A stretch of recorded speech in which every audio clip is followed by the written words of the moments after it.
Good evening friends, कैसे हो सभी के सभी। तो आज आरआरबी पीओ मेंस का पेपर हो गया। नॉट सेटिस्फाइड सर, ज़्यादातर बच्चे नॉट सेटिस्फाइड सर, जो सोच रहे थे वैसा नहीं कर पाए, थोड़ा सा कम रह गया अटेम्प्ट, ऐसा लग रहा है। परेशान होने की बिल्कुल ज़रूरत नहीं है यार। अब देखो, बारी बारी से सारी चीज़ों के बारे में मैं बात करता हूँ और इस वीडियो का पर्पस है कि आने वाले जो हमारे एग्जाम्स हैं ना, आप में से काफ़ी लोग हैं जो एसबीआई क्लर्क मेंस के लिए या आरआरबी क्लर्क मेंस के लिए अपीयर होने वाले हैं या आगे भी किसी भी मेंस के लिए अपीयर होने वाले हैं, तो वो डीमोटिवेट ना हो, डिरेल ना हो अपने पाथ से कि सर इतनी मेहनत की तो भी बढ़िया अटेम्प्ट नहीं कर पाए, एक्सपेक्टेड से कम कर पाए। तो उन लोगों को डिरेल नहीं होना है, वो ऑन पाथ रहे। उनके लिए कुछ चीज़ें मैं बताऊंगा। सबसे पहले अपने पेपर के बारे में बात कर लेते हैं। अब देखो, मैं रीजनिंग पढ़ाता हूँ, तो रीजनिंग के बारे में बात करें तो सबसे मस्त सेक्शन था यार, बढ़िया से। अगर जिसने टाइम सही से दिया है तो 25 से प्लस क्वेश्चन बना सकता था। अब जिसने कम दिया तो फिर तो बनना मुश्किल हो जाता है, बाकी जगहों पे टाइम वेस्ट कर दिया तो 25 प्लस अटेम्प्ट मुश्किल हो जाते हैं। तो इस बात का थोड़ा ध्यान रखना। मैंने आप लोगों से कहा था कि रीजनिंग को थोड़ा टाइम देना यार, 2 राउंड्स में करना। पहले राउंड में ये देखना कि पेपर का लेवल कैसा है, अगर अच्छा है तो टाइम अपना ज़्यादा रीजनिंग को देना। जिन लोगों ने दिया उन्होंने अच्छे मार्क्स किए, जो नहीं कर पाए उनके लिए एक लर्निंग हो जाएगी, उनके लिए एक सीख होगी आने वाले एग्जाम्स के लिए। ऐसा नहीं कि सर इस पेपर से कुछ भी नहीं मिला, सब बेकार हो गया। बेकार बिल्कुल नहीं है। बेकार तब होगा जब इससे अपने कुछ भी सीखेंगे नहीं। अब अपने ने सीख लिया कि हाँ यार, मुझे पेपर थोड़ा बेटर तरीके से अटेम्प्ट करना है और कहाँ कहाँ गलती की वो अपने ने क्या कर लिया, उन्हें पहचान लिया, उन्हें रिकग्नाइज कर लिया और नेक्स्ट टाइम पे अपने इससे बेटर करेंगे। ठीक है। तो रीजनिंग का पेपर ईजी था। अपने ने जो क्रैश कोर्स में किया उससे कोई डिफिकल्ट लेवल का एक भी क्वेश्चन नहीं था, उल्टा उससे इजी लेवल के क्वेश्चंस थे। हाँ जी। अब क्वांट्स की बात करें, क्वांट्स मैंने आपसे कहा था थोड़ा टफ आएगा, तो बच्चों ने कम अटेम्प्ट किए, कोई टेंशन नहीं है यार, कोई टेंशन नहीं है। अगर थोड़े से कम अटेम्प्ट हुए हैं कोई परेशानी की बात नहीं, बट एक्यूरेसी के साथ काम होना चाहिए। कि एक्यूरेसी के साथ अपने ने जो अटेम्प्ट किया है एटलीस्ट क्वांट्स और रीजनिंग में ऑलमोस्ट 100% एक्यूरेसी हो। क्यों? कोई ज़्यादा बड़ी डिमांड नहीं है ये।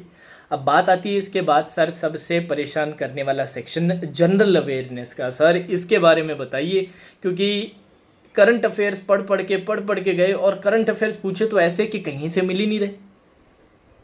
बच्चों का ये मानना है कि सर ऐसे करंट अफेयर्स पूछे गए जिनका अता पता नहीं। इस बार हमने पिछले बार का ध्यान रखते हुए डेटा के करंट अफेयर्स पढ़े थे और इस बार डेटा बेस नहीं करके कुछ इररिलेवेंट इन्फॉर्मेशन पूछी जा रही थी चीज़ों से, तो वो हमने पढ़ नहीं रखा था।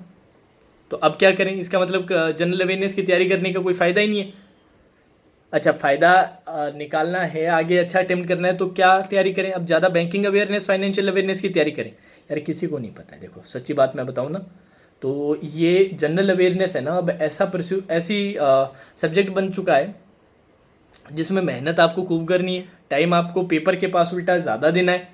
अभी भी आपको जनरल अवेयरनेस की तैयारी फुल फ्लो में, जैसे आरआरबी पीओ मेंस के लिए की थी ना, वैसे आरआरबी क्लर्क मेंस और एसबीआई क्लर्क मेंस से भी करनी पड़ेगी। बट उम्मीद कुछ भी मत रख के जाओ, इतना सीख लो इस एग्ज़ाम से। एक्सपेक्टेशन ये नहीं होनी चाहिए कि ये आएगा वो आएगा, क्योंकि किसी को नहीं पता क्या आएगा। कुछ भी आ सकता है, कुछ भी आ सकता है। हमारी जो कोशिश रहनी चाहिए ना, कि हम अपना 100% से प्लस दें इसके अंदर, जनरल अवेयरनेस में अच्छे से टाइम दें। अब आए ना आए वो तो पेपर पे डिपेंड करेगा और कोई भी नहीं बता सकता यार। आप मुझसे पूछ रहे थे, काफ़ी बच्चों ने पूछा कि सर थोड़ा सा बच्चों को गाइड करो, थोड़ा स्टूडेंट्स काफ़ी कंफ्यूज हैं, डीमोटिवेटेड हैं कि यार जनरल अवेयरनेस में अटेम्प्ट ही नहीं हो पाए इतनी मेहनत करने के बाद भी। कुछ नहीं किया जा सकता इसका। इन सभी बच्चों के लिए, आप सभी के लिए मैं सिर्फ एक ही बात कहूँगा, जनरल अवेयरनेस ऐसे मान लो कि बस एक परस्यूट है कि कोशिश करनी है, मिलेगा नहीं मिलेगा किसी को नहीं पता है। एक्सपेक्टेशंस कुछ भी रख के नहीं जानी है। पर जो बच्चा बिल्कुल भी तैयारी नहीं करेगा ना, उसके लिए पक्का है। जो तैयारी करेगा, टाइम देगा, उसके लिए अनश्योर है, उसके लिए पॉसिबिलिटीज़ है। अच्छा हो जाए, थोड़ा कम अच्छा हो जाए, बहुत ख़राब हो जाए, पॉसिबिलिटीज़ है। जो नहीं करके जाएगा उसके लिए रिजल्ट मैं अभी बता देता हूँ, उनके तो कम मार्क्स आएंगे आएंगे, बहुत कम मार्क्स आएंगे, हो सकता है सेक्शनल कट ऑफ भी ना क्लियर हो। तो 2 ऑप्शन हैं आपके पास कि पॉसिबिलिटी रहे कि शायद अच्छे हो जाए, या फिर वो पॉसिबिलिटी सेलेक्ट करोगे कि ख़राब होने वाला है। ऑब्वियसली पॉसिबिलिटी वाला कि जिसमें चांस है सर भी। ठीक है। तो जनरल अवेयरनेस के लिए अच्छे से टाइम दो। देन कंप्यूटर की बात करें तो कंप्यूटर डिसेंट था, थोड़ा डेप्थ में था, प्रोग्रामिंग सॉफ्टवेयर वगैरह इन जगहों से ज़्यादा पूछा गया था, बट स्टिल बच्चों ने ठीक ठाक अटेम्प्ट कर लिया। बहुत ज़्यादा भी नहीं तो फिर भी डिसेंट अटेम्प्ट कर रहे हैं, ऐसा कुछ है नहीं। इंग्लिश की बात करें, इंग्लिश ईजी सब्जेक्ट था, इंग्लिश में आपने बढ़िया अटेम्प्ट कर लिया, आगे भी अच्छा अटेम्प्ट कर लोगे आई एम श्योर। ठीक है।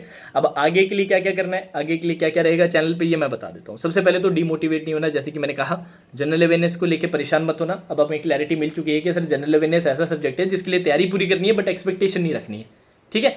और वो अच्छी, अब वो आप लोगों के लिए प्रॉब्लम क्यों नहीं है, क्योंकि सभी के सभी लेवल प्लेइंग ग्राउंड पे है। ऐसा नहीं 15 शिफ्ट्स हो रही हैं, एक शिफ्ट में जनरल अवेयरनेस किसी को नहीं आ रहा है, एक में सबको आ रहा है। एक ही शिफ्ट थी, आपको नहीं आया, आपके लिए डिफिकल्ट था, तो बाकी सभी लोगों के लिए भी ये डिफिकल्ट था। समझ रहे हैं मेरी बात। अब किसी को पेपर तो पहले से पता नहीं था कि यार बैंकिंग अवेयरनेस की तैयारी करेंगे, फाइनेंशियल अवेयरनेस की। अब किसी की किस्मत अच्छी हो कि भाई उस बंदे ने करंट अफेयर्स वगैरह पे टाइम भी दिया हो, तो ज़्यादा टाइम उसने स्टैटिक वगैरह पे दे दिया, तो उसकी किस्मत चमक गई। बट आगे का किसको पता है, हो सकता है एसबीआई क्लर्क मीन्स के पेपर में करंट अफेयर्स ही है, नॉर्मल वाले करंट अफेयर्स है, स्टैटिक से लिमिटेड है, बैंकिंग अवेयरनेस से लिमिटेड है, ठीक है। तो परेशान मत होइएगा, डिमोटिवेट मत होइएगा, जैसे प्रिपरेशन कर रहे हो, जहाँ से कर रहे हो करते जाओ। अब टाइम नहीं है कि सोर्स चेंज करें, ये करें वो करें, ठीक है। अच्छे से प्रिपरेशन करते जाओ। अगर अच्छे से मेहनत करोगे ना तो जितने रिक्वायर्ड है ना उतने मार्क्स आ जाएंगे। आपको भी पता है जनरल अवेयरनेस का सेक्शन बहुत टफ था, तो ओवरऑल अटेम्प्ट्स भी बड़े कम रहेंगे। अब बच्चे क्या करेंगे, एक बहुत बड़ी गलती जो आप लोगों ने भी की होगी कि यार कंपनसेट करने के लिए बहुत सारे गैस वर्क कर दिए सर, तुक्के मार दिए, बहुत सारे, डर लग रहा था क्योंकि बाकियों में भी कुछ बच्चे अच्छे अटेम्प्ट नहीं कर पाए, तो सोचा जीए से कर लिया। अब जीए में देखा कि यार कुछ आ ही नहीं रहा है, एकदम जो आते हैं वही टिक करेंगे तो बहुत कम हो जाएंगे फिर तो गैस वर्क करना स्टार्ट कर दिया। अब गैस वर्क में क्या होगा, गैस वर्क में बहुत सारी गलतियाँ होंगी। तो गैस वर्क मैंने मना किया था आप लोगों को, कुछ भी हो जाए गैस वर्क्स मत करना बहुत सारे ऐसे, ठीक है। तो इन चीज़ों का जो गलतियां की है ना उनको पहचान लो, तो आगे का पेपर बेटर हो जाएगा। और हमारी कोशिश क्या रहती है यार, हमेशा हमारी कोशिश क्या रहती है कि यार इस बार जो पेपर दिया है अगला पेपर उससे बेहतर दूँ। और बेहतर कैसे दे सकते हैं, अपनी गलतियों को पहचान के उन पर काम करके, बिल्कुल सिंपल रखते हैं पूरी की पूरी प्रोसेस को। तो यही चीज़ आप लोगों को भी करनी है। रीजनिंग क्वांट्स की बात करें तो ऑलरेडी कल से क्लासेस स्टार्ट हो जाएंगे। एसबीआई क्लर्क मीन्स का अपना जो क्रैश कोर्स है कंटिन्यू हो जाएगा। ऑलरेडी कुछ क्लासेस हो चुके हैं, 2 सेशंस हो चुके हैं, 2 सेट्स करवा चुके हैं हम। तीसरा सेट कल रहेगा, यूट्यूब चैनल पे भी रहेगा रीजनिंग का। अनअकैडमी पे भी 5 बजे रहेगा उनका, अनअकैडमी का जो यूट्यूब चैनल है बैंक प्रो, वहाँ पर भी रहेगा बूस्टर सेशन, एक एक्स्ट्रा मिनी सीरीज़ वहाँ पर भी एसबीआई क्लर्क के लिए स्टार्ट कर रहा हूँ।